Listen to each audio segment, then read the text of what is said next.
SER Podcast. Antón, ¿hablamos del caso Negreira? Sí, es que veo todo lo que tienes aquí y todo lo que me has contado y todo lo que vamos a escuchar y por Mira, favor. ha venido Adrià Soldevila, ¿qué tal? ¿Qué tal? Buenas noches. Que hoy tiene fiesta, pero Jordi Martí, aprovecho que estamos en antena para exigirte que la de hoy no se la computes y le des un día a cambio. Porque Jordi, yo le escucharía primero. O sea, o le das un día a cambio o le pagas una guardia, No, pero tú eliges. primero vamos a escucharlo, Jordi, a ver si merece la pena. Tampoco vamos a regalar el día. Esa es la actitud, Antón. En media hora lo decimos. Vamos a ver si merece la pena. Esa es o la no. actitud. Vamos a ponernos serios porque el otro día Adrià Soldevila estuvo cubriendo el juicio, las declaraciones dentro de la instrucción del caso Negreira en los juzgados de Barcelona. Con Josep María Bartomeu, Sandro Rosell, con Javier Enríquez, con varios de los investigados declarando. Ya nos anticipaba por dónde iba la línea de defensa de Bartomeu, de Rosell, y también qué argumentaba el hijo, pero hoy lo que podemos hacer en el Carrusel Canalla es escuchar extractos de estas declaraciones, extractos de las declaraciones de los investigados en el caso Negreira, las que hemos tenido acceso, y podemos analizar un poco cuál es la postura y la línea de defensa de los investigados. Si os parece, Adri, empezamos por lo que argumenta y lo que dice Javier Enríquez, que es el hijo de Enríquez Negreira, que cobró durante años del Barça por unos trabajos que consistían en hacer informes arbitrales para el primer equipo de fútbol masculino y el filial, el Barça Athletic. Estuvo declarando durante más de una hora, sí, y es el único que respondió a preguntas no solo de su abogado, sino también del fiscal. Sí, también respondió a preguntas del fiscal, no como hicieron los expresidentes del Barça y los ex ejecutivos del Barça, que solo respondieron a preguntas de su abogado, es decir, a lo que tenían exclusivamente preparado ellos mismos. Javier Enríquez sí que respondió a preguntas del fiscal y, como ya dijimos, una cosa muy clara: separó lo que hizo su padre de lo que hizo él. Lo que hizo su padre de lo que hizo él. Él explicó que desde 2013, desde la temporada 2012-2013, él empezó a hacer informes para el Barça, informes arbitrales para el primer equipo y para el filial, que facturaba esos informes con su empresa Soccercam, pero que no los facturaba directamente al Barça, sino que lo hacía a través de un intermediario, a través de Josep Contreras, que era miembro de una comisión deportiva del Barça, a la vez que directivo de la Federación Catalana de Fútbol, es una persona con varios vínculos. Josep Contreras era una persona vinculada al Barça durante muchos años, que no era directivo del club, no, era miembro de una comisión del club, que no es lo mismo, un histórico del fútbol catalán que ya ha fallecido. Sí, falleció hace un par de años. Facturaba esos informes con su empresa Soccercam a través del señor José Contreras, y sobre los pagos del Barça a su padre, de los cuales se desmarcó, a través de las empresas Dasnil y Nilsat, dice que no los conocía. No tenía en absoluto ni idea de que mi padre, a través de Nilsat, a través de Dasnil o incluso a través de Soccercam entre el 2003 y el 2005, hubiera facturado ni un euro al Fútbol Club Barcelona. Además, era algo impensable, porque mi padre, por ética personal y lo que ha vendido siempre y lo que me ha explicado a mí siempre, cuando surgía una posibilidad de por qué no trabajas o por qué no le vendes gorras o le vendes banderines a este club o le vendes... No puedo trabajar con ningún club de fútbol porque soy vicepresidente del Comité Técnico de Árbitros. Y era algo antiético. O sea, perfecto. Me sorprendió, por supuesto. Y es algo que descubrí primero en 2021. La primera vez que yo vi el nombre del Fútbol Club Barcelona en una factura de Dasnil fue en 2021 con motivo de la inspección de Hacienda que era sobre los años 16-19. Y ahí solo supe que había facturado entre el 2016 y el 2019. Ahí el cabreo mío fue importante, pero me centré en convencer y explicarle y argumentar ante la inspectora de Hacienda que yo no tenía nada que ver, que no sabía nada y que además no gestionaba esa empresa.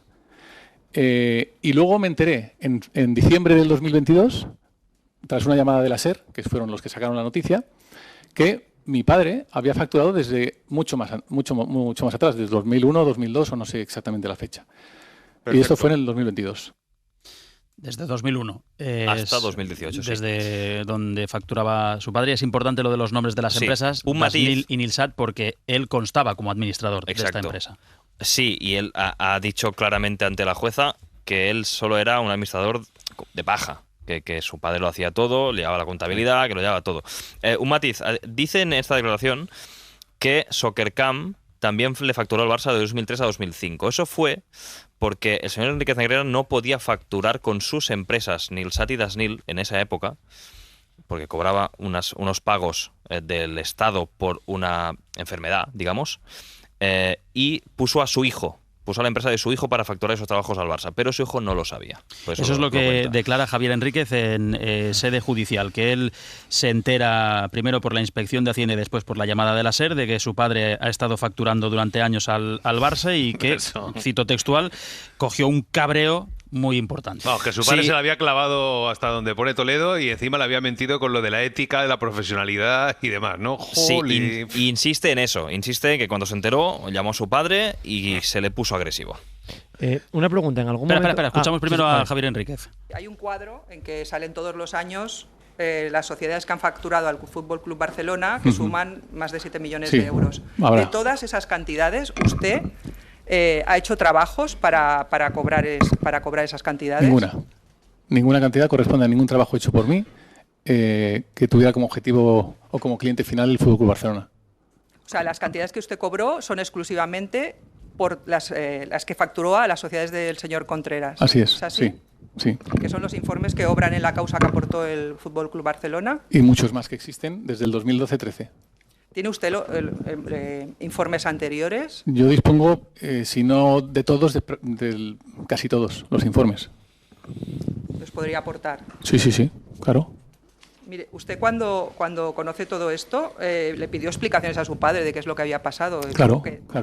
Por supuesto, yo en 2021, en fechas de la Inspección de Hacienda, que es cuando descubro que Dasnil ha facturado más de 1 millón de euros al Fútbol Club Barcelona directamente, lo primero que hago es llamar a mi padre. Llamo a mi padre, le pido explicaciones, le pregunto, da largas, me dice que lo que hacía era asesorar al club, que no era asunto mío, y bueno, me lo dice en el tono en el que me solía hablar cuando se ponía a la defensiva. A ver, mi padre, yo le quiero mucho y a nivel personal y emocional está perdonado por lo que me ha hecho, pero eso no quita que fuera una persona muy autoritaria, agresiva, y en ese momento, de hecho, recuerdo incluso lo que me llegó a decir. Si me permite, me llegó a decir, ¿a ti qué coño te importa? Que era una respuesta habitual en él. A partir de ahí, las pocas veces que insistí en intentar averiguar a qué respondía eso, me dio largas y se puso incluso agresivo. De hecho, en esa época, yo me enfoqué, como he dicho antes, en demostrarle a la inspectora de Hacienda que yo no conocía esas cantidades, que no tenía nada que ver y que no había gestionado nada de eso, como así se demostró. Sin conocer lo que conocí más tarde, ya en el 2022, fruto de la llamada de la SER, o en el 2023, cuando se abrió la causa, que esas cantidades no respondían solo a facturas hechas del 16 al 19, sino que venían de mucho más atrás. Esto que declara es importante porque desliga los 7,5 millones de euros que el Barça pagó a Enríquez Negreira de sus informes, que son los que tiene el club y son los que argumenta el club como motivo de esos pagos. Es decir, aquí hay 2 pagos. Unos, ya lo hemos explicado muchas veces, pero lo repetimos, al padre, a Enríquez Negreira, y otros al hijo, a Javier Enríquez, por esos informes arbitrales. ¿Y hay algún indicio en la causa en el que se hable, Adrià, de esa leyenda urbana de que el hijo de Negreira, Javier Enríquez, acompañaba a los árbitros al estadio, les acompañaba al hotel, era poco más el que recibía a los árbitros en Barcelona, que se ha dicho mucho? Sí. Eso aparece en algún sitio, él cobraba por ello, lo hacía por amistad arbitral, cobraba de los árbitros para acompañarles. ¿Se habla o eso va aparte? Lo que dice Javier Enríquez es que les acompañaba porque él quería. Vale. Y que lo hizo pocas veces. Sí, lo hizo pocas veces y lo hacía sin comunicárselo a nadie. Que era cuando decidía él acompañarles, pues les acompañaba por amistad. Él explica, hola Santi Jiménez, ¿qué tal? ¿Cómo estás? ¿Cómo estáis? Muy bien. Que lo hizo como 5 veces a lo largo de todos los años y que era sin ninguna contraprestación, simplemente es porque coincidía o porque se interesaba por saber cómo estaban para hacer un café o acompañarlos como amigos y como gente pues a las que le hacía de coach, etcétera. Sobre los pagos, ahora vamos con vuestro análisis, pero sobre los pagos, Javier Enríquez explica que facturaba a través de las empresas de Contreras, que es esta persona vinculada al Barça que ya falleció, porque era un imperativo, es decir, que no le dieron opción, que el Barça quería pagarle a través de estas empresas porque no quería vincular el nombre de Negreira con estos informes arbitrales. Lo escuchamos. A partir de 2018, principios de 2018, el señor Contreras ya me iba comentando que sospechaba que pudiera acabar el trabajo porque el club tenía problemas económicos. Entonces, y además es algo que yo en el fondo, pese a ser un trabajo que hacía de buen grado y para lo que me considero muy calificado, para mí también empezaba a ser un alivio, porque la forma de trabajar es cierto que no me gustaba. El tener que enviar los informes, entregárselos en mano, depender de un señor que muy amable pero muy mayor, no utilizaba ni el mail, tecnología cero, y era incómodo. Además, yo llevaba tiempo queriendo trabajar, tiempo desde el principio, querría haber trabajado como persona física para el club o como empresa, pero directamente con el club.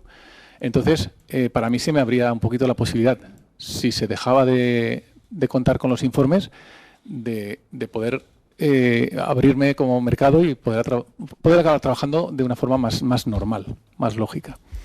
El caso es que al final fue llegando el final de temporada y el señor Contreras me comentó, bastante inquieto y asustado, parece que le interesara más a él seguir con los informes que a mí, que el señor Óscar Grau, creo que era, lo había convocado a una reunión y que le parecía que podía ser para acabar el trabajo.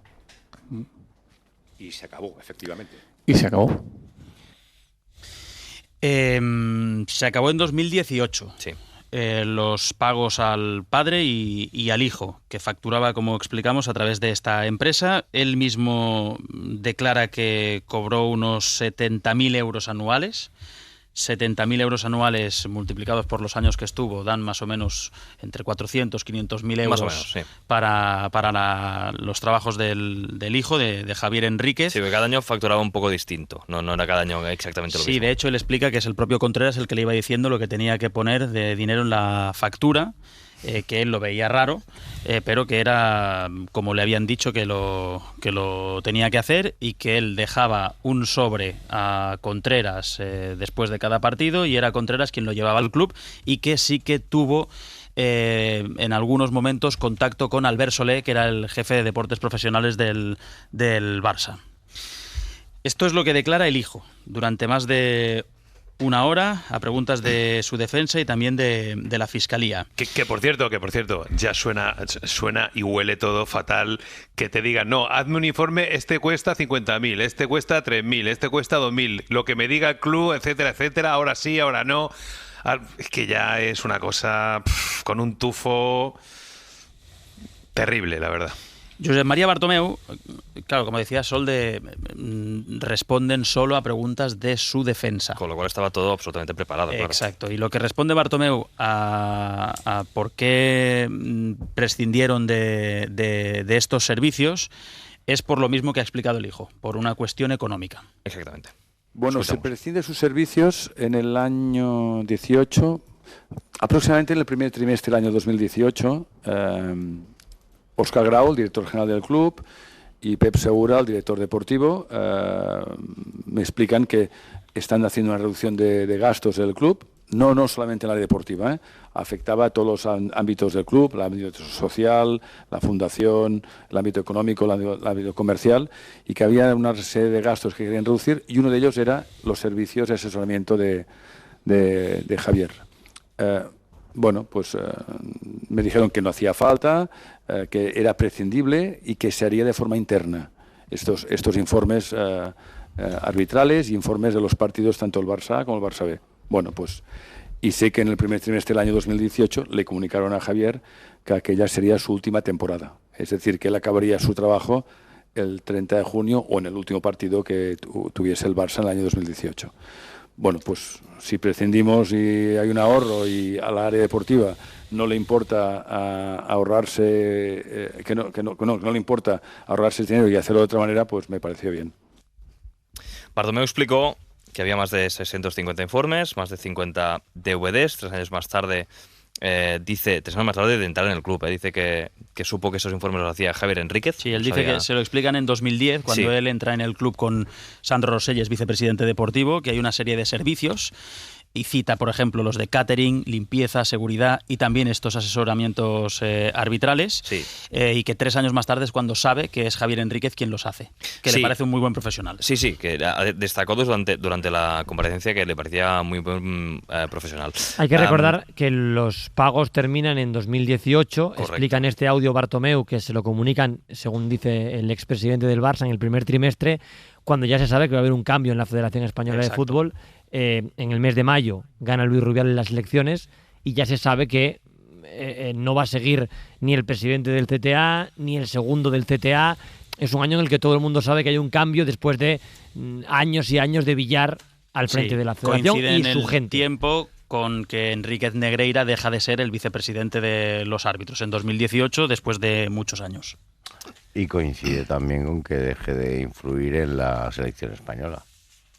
Que esto nos lo estamos olvidando. Javier Enríquez explica que el primer contrato con la selección española, el Barça como la Federación Española. El primer contrato con la selección española lo cobra a través de Dasnil porque se lo exige su padre. Lo tenemos. Se facturó por expresa intención de mi padre el primer contrato que yo tuve como staff de la selección absoluta.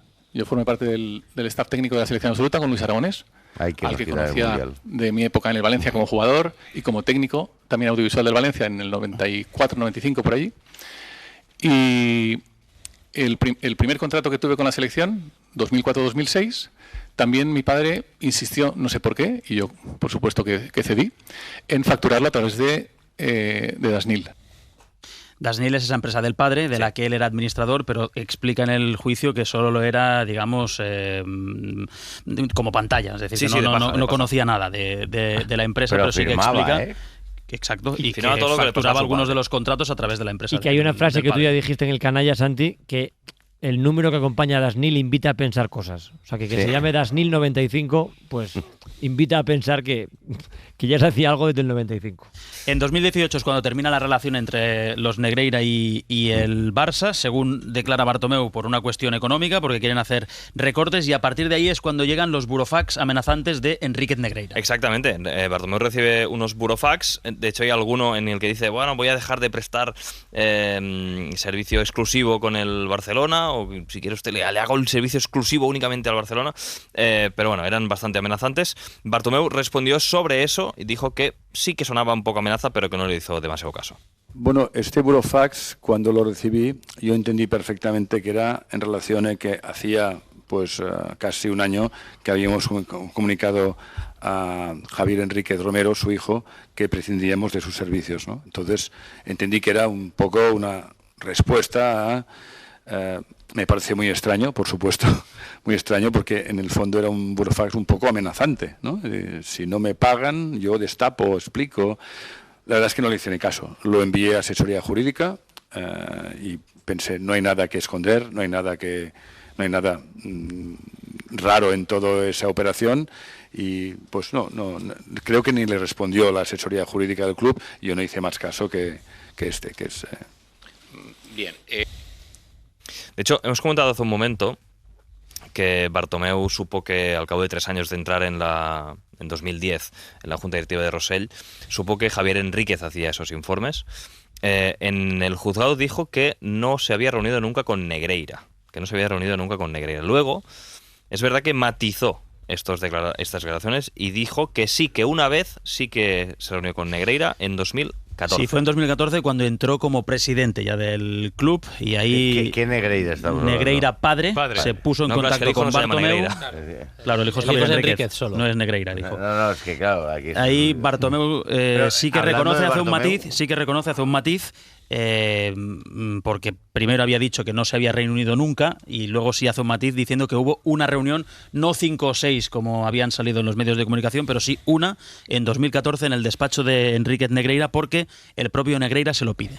Quiero matizar que cuando yo empecé a ser presidente en el 2014, me llamó una vez porque me quería ver, Y bueno, por deferencia que es mayor que yo, le dije, bueno, pues señor Negreira, le vendré a ver a su despacho. Y le fui a ver, quizá era febrero o marzo de 2014, y bueno, lo que me dijo es que, dice, usted es nuevo presidente, usted conoce poco la federación, y yo me brindo a presentarle pues al señor Villar, al presidente, a presentarle otros directivos, a gente de la federación.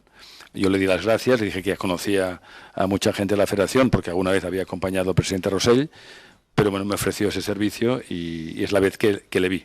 Y hablamos de tú a tú. Luego lo vi más a veces en la federación, pero en pasillos, en reuniones, en eventos, en sorteos o en finales de la Copa del Rey, en varios sitios, siempre relacionado con algún evento deportivo. Pero reuniones con él no, y además no tenía ninguna relación personal con él. La estrategia de defensa de Bartomeu consiste en decir que él es el presidente y no controla el día a día del club, porque eso lo hacen los ejecutivos, es decir, que él no sabe el detalle de muchos de los contratos y acuerdos que hay con proveedores o gente que presta servicios al club, eso por un lado.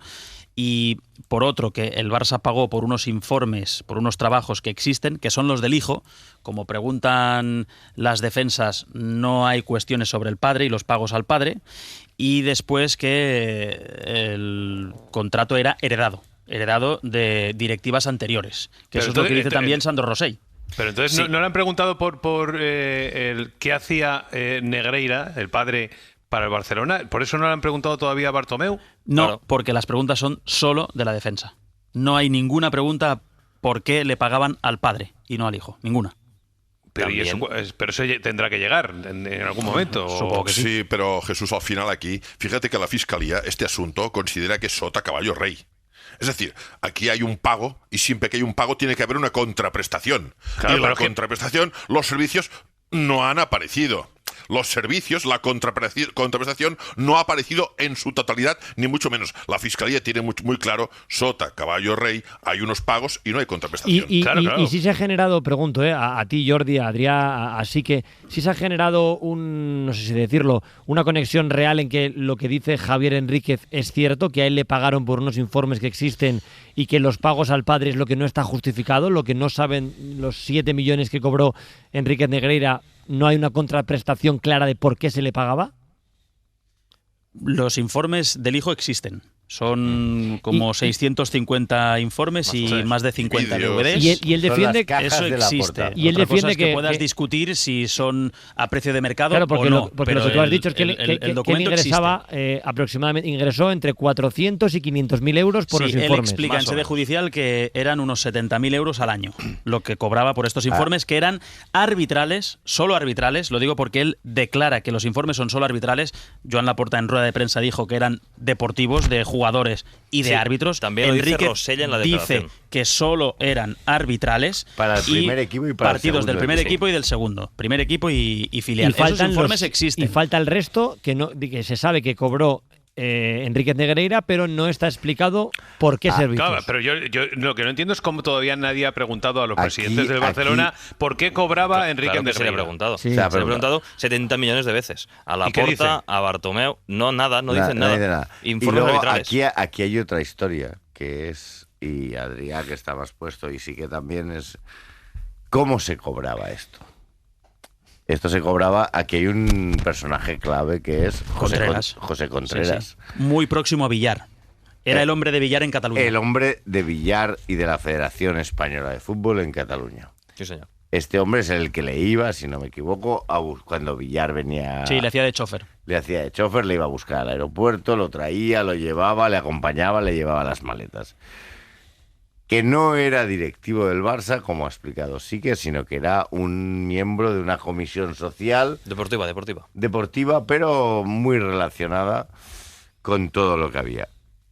Este hombre tiene unas empresas que hacen de pantalla. Sí, constructoras, por cierto. Constructoras, en las cuales este hombre sí fue directivo con Núñez, con Gaspart, con directivo asociado a la junta directiva, mejor dicho. Bueno, Gaspar tenía una directiva como de 70 personas, entre asociados y directivos. Los 101 dálmatas. Un poco animalada, estaba ahí Contreras. Lo que se llamaba los 101 dálmatas, Rosell y Bartomeu, vinculado. Según publicó Tony Muñoz en La Vanguardia la semana pasada, este señor creó unas empresas pantallas en las cuales cobraba el 45%, no es poco, el 45% de comisión de lo que se le pagaba a Negreira para sacarlo él, entregárselo, si no me equivoco, a Conchi, que es la secretaria de Enríquez Negreira, y repartir el dinero. Esto es un caso de administración desleal pura y dura. No sé qué harían con ese dinero. Lo que sabemos es que no compraban árbitros, pero que se lo quedaban crudo. Recordemos que se investigan 2 posibles delitos, uno el de corrupción deportiva, el otro de administración desleal. Y hay uno de blanqueo, en el que también está investigado el hijo, porque el hijo no está investigado por corrupción deportiva. ¿Y Rosell qué ha dicho? Rosell, a ver, Sandro Rosell ha hecho un mega alegato del juego del Barça de su época. Dijo que conoció a Enríquez Negreira en el año 2003, cuando entró en la junta directiva con Joan Laporta de presidente. No es un detalle baladí. No, que lo vio varias veces cuando fue vicepresidente del 2003 al 2005, varias veces por el estadio, que estaba haciendo por ahí sus informes y sus análisis. Dice que el relato que condena al Barça, que es así, que el relato es lo que manda y que condena al Barça, pero que no tiene sentido hablar de compra de árbitros, porque si haces los cálculos, dice Rosell, te sale a 250 euros por informe y que así no se compra a nadie con ese precio. Y además asegura que Negreira no tenía ningún peso en el CTA y quien sí lo tenía era el presidente y que el presidente siempre era madridista. Este señor en el CTA tenía peso cero. Cero. No tenía ninguna influencia en el CTA. En el CTA, históricamente, durante los últimos 70 años, quien ha tenido peso es el presidente. Y históricamente, durante estos 70 años, no sé si siempre o la mayoría, todos los presidentes del CTA se han declarado absolutamente forofos del Real Madrid. El único que tiene peso en el CTA es el presidente y siempre ha sido del Real Madrid. Aparte de eso, del Real Madrid, cita a Messi, a Xavi, a Iniesta, a Valdés, a Guardiola, incluso a Guardiola, Rosell cita a Guardiola, que el Barça ganaba gracias a todos ellos, que no solamente ganaba en España, que también ganaba en Europa, que aquí Enríquez Negreira no tenía ningún peso en Europa, y termina haciendo una propuesta, que se revisen todos los partidos de esa época, todos, y que se verá que en lugar de beneficiar al Barça, le perjudicaban. Sí, es muy fácil. Vamos a ver y a visionar todos los partidos y que vengan 5 peritos arbitrales y digan en qué partido nos ha ayudado el árbitro. Que vengan. Aquí no podrán decir archivo por falta de pruebas. Aquí la prueba es a favor de los acusados. Es al revés. Aquí sí que podrán decir archivamos porque las pruebas dan la razón a los acusados. Y se ha acabado. Vamos a sentarnos todos y a ver los partidos de nuevo. Me encantaría. Quizá a una parte de aquí no le gustará verlo otra vez. Lo siento, pero a veces no ganas, a veces pierdes y tienes que aceptarlo. Y un club caballero tendría que haberlo aceptado y no alargarlo toda la vida, como está intentando hacer para tapar otras cosas, como ahora, por ejemplo, después de 4 partidos de Liga, ya se han ido a quejar a la FIFA por el arbitraje. ¿Dónde está ahora el señor Negreira? Para no perderte ningún episodio, síguenos en la aplicación o la web de la SER, Podium Podcast o tu plataforma de audio favorita.